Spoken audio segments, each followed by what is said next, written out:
Yo, what's up everyone? AR Comics here, proud member and head comic book reviewer for the Comic Collectors Guild, and today I'm going to be reviewing all of the books I picked up for New Comic Book Day last week, February 26th, 2020, so stay tuned.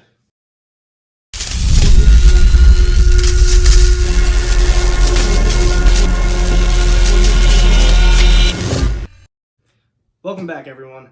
Now before we get started, please don't forget to hit that subscribe button down low and the little bell to get notified every time I drop new content. And if you're not already doing so, make sure you check out my Instagram page and the Comic Collector Guild Instagram page as well. They drop awesome content, great group of guys. Hit them up, try and join. Now let's get started on the real reason why you're here. First up on the list, we've got Daily Bugle, number 2.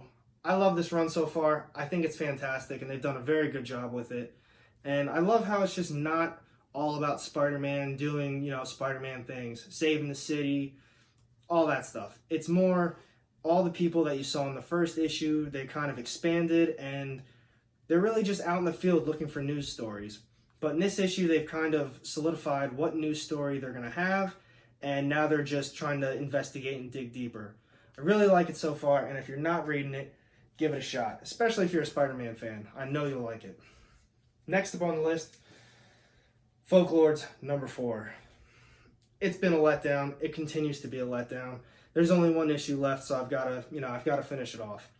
First 2 issues I thought were pretty good. Third issue just dragged on. It was extremely slow. Fourth issue, everything was a build-up for this 4th issue. And I don't know, it was nothing. Like the last issue, it just was nothing. So the whole point is they've been looking for this library. They want to get into this library because they think it's going to have all of the answers. It might have all the answers. They did get there, and it kind of showed like its magical powers within the walls, and each door leads to something else. But they didn't explain anything, and they didn't really expand on anything. There is one issue left, so I'm sure it'll all come together. Maybe they'll even expand the series and make a new arc out of it. But until then, I'm going to be honest, I think it's been a letdown, and I feel bad because I've been telling a lot of people to make sure they're reading it, but it has just gone downhill from that second issue. Next up on the list, we have Fantastic Four, Grimm Noir. I also thought this one was awesome. So good. I'm not reading the Fantastic Four ongoing run, so I don't exactly know really if that's good or what's really going on in it, but this is just a one-shot or maybe an annual, I don't know, one of it. But it's from that run. It mainly focuses on Ben Grimm, as you can tell, and he's doing some detective work. The issue starts off, he's having like nightmares, some monster is just like haunting him in his dreams, and you find out his name's Despair. Of course, he feeds off of people's despair and their nightmares and all that stuff.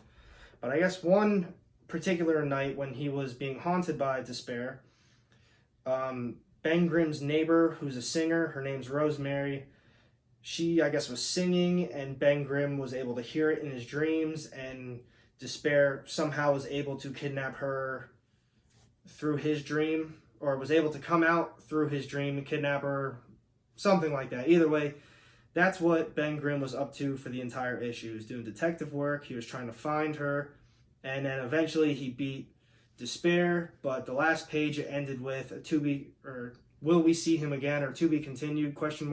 Something like that.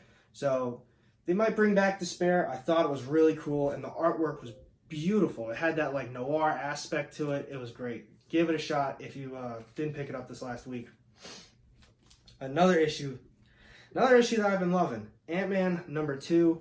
It's been way better than I thought it was going to be. I'm pretty surprised at how good it actually is. This issue picks up where the last one left off. Ant-Man's talking with Swarm, and you actually learn like a whole backstory of how Swarm came to be about. You saw him fight the Tusk, Vespa, and whoever that other third weird insect monster is.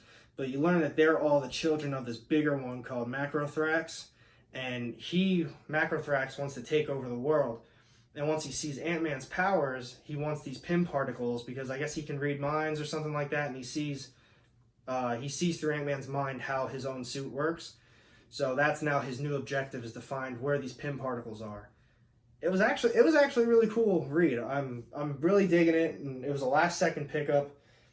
And to be honest, I'm still surprised at how good it is.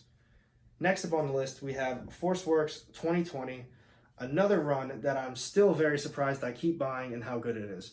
I keep wanting to tell myself to stop buying these tie-ins and stop buying this Iron Man 2020 because I do not care like at all about this robotic like AI rebellion. And I don't know, I keep reading these issues and they're just very interesting to me. So the last Machine Man tie-in, it followed his story while the whole like rebellion was going on. But this one kind of focuses on the ForceWorks team itself. The issue started off, you learned of all the different team members and like their specialty and what they're known for. And then once all the introductions are out of the way, it moves on to like what their whole purpose is. So they have to find Mockingjay. She's stuck on some remote island. And once they find her, you learn that there's like some robot human hybrid things on this island.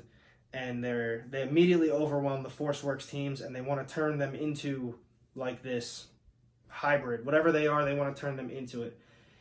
I'm not gonna lie, it was cool. The artwork has been great in this entire run so far, including the tie-ins.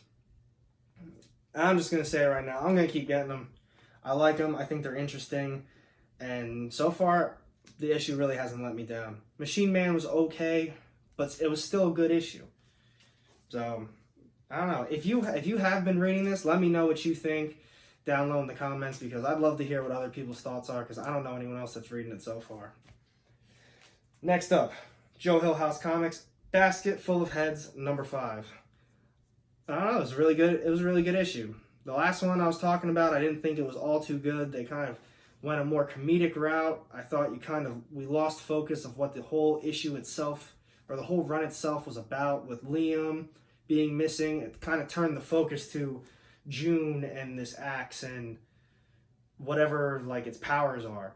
And I kind of thought they were going to keep rolling with that, and I don't know, I wasn't really digging it. But this issue, you learned the entire backstory of everything. Besides the axe, you don't really know anything about that. But you found out while June is in that jail cell, she's talking to the police chief's kid, and he pretty much spills everything out. And it's just like, we've been following Liam. We actually captured Liam. He knows where this money is, and he is a FBI informant. Turns out he's been undercover FBI this whole time.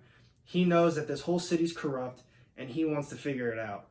It was cool. We got to see everything. June Branch made it out of the jail cell. It's still not looking good for her, though, so I'm really excited for issue 6. I think it's only a 7-issue series, but I'd be cool with them pushing it forward with a few more. Now, these last 3, I had a tough time picking my top issue of the week. These were in no particular order. I thought they were all very good, except Folklords number 4. Come on, you gotta do better than that. You built up that library the whole time and you just let us down like that? I don't know. But these were a little bit tougher to pick through. First, we have Technics Comics 1020. Yes, I bought a Batman issue this week. I did not get Hell Arisen 3 because despite the hype and the popularity, I don't care about it. I'm not here to buy a book and hold on to it and resell it for 10 times the price that it's worth. That's scummy to me. I know I don't want to call people out because that's how they make their money, and I'm not going to hate them for it, but no one cared about 1 and 2 Hell Arisen, and now all of a sudden 3 because it has Punchline. Whatever. Either way, I did think this was very good. Brand new arc. I decided to give it a shot. The writing to me just had a typical DC feel. I don't know. Every DC issue I read, it just kind of reads the same way. The artwork was very good, and this whole arc is going to be about Harvey Dent. You saw him kill a few people in the very beginning, and Batman was kind of following him. Well, following the dead people trail, saying like, oh, this looks like Harvey Dent's work. I think this is Harvey Dent. Is he back? And yeah, obviously he's back. And I don't think Batman ran into him this issue, but at the very end, you kind of got to see Harvey's just not right in the head. And I mean, he's obviously never been right in the head, but something's off with him, and he's kind of more crazy. And from what it looks like, he's kind of got like a cult now. So I'm very interested to see where they go with that. It was a very good issue. And if you do like Batman, I'm sure you really like that one too. Now these two, I had a very hard time picking between these two. And I think I went with my top issue of the week only because this was a number 40. So Amazing Spider-Man, number 40. I don't know, I just don't think I could have picked a number 40 for my top issue. I couldn't, all these number 1s and number 2s to pick a 40, but it was so good. Love this issue, and I love what they did with it. The whole J. Jonah Jameson podcast with Spider-Man is kind of over with. Chance the Encounter broke in, if you can remember from issue 39. He needs Spidey's web shooter for the bet with him and Foreigner. So that was well, not the whole issue, but almost the whole issue. You saw them kind of fighting. Chance the Encounter really didn't want to fight him. All he wanted was the web shooter. And at the very end of the issue, he did get it. I think he still lost the bet, though, maybe. I don't know. The bet doesn't really matter to me because a couple pages later, if you can remember Jamie, Peter Parker's old, I don't know, like science partner, whatever they did when they created the Clairvoyant from the Doom issues, where they used it to, I don't know, like see the future. Either way, so Jamie's up in this casino in the sky or whatever, and he's using the Clairvoyant to basically win all of these bets. And he basically tells all these bad guys, they're like, who are you? Who are you? And he says, just call me the Clairvoyant. And you saw him kind of holding it off to the side. So is he going to turn into a bad guy? I don't know. Either way, it was awesome. And I'm very excited to keep reading these. I don't know, a lot of people gave up on it, but I think they gave up at the wrong time. It's definitely gotten way better. Now, for my top issue of the week, I know some of you are probably going to be surprised because I don't really know many people reading it.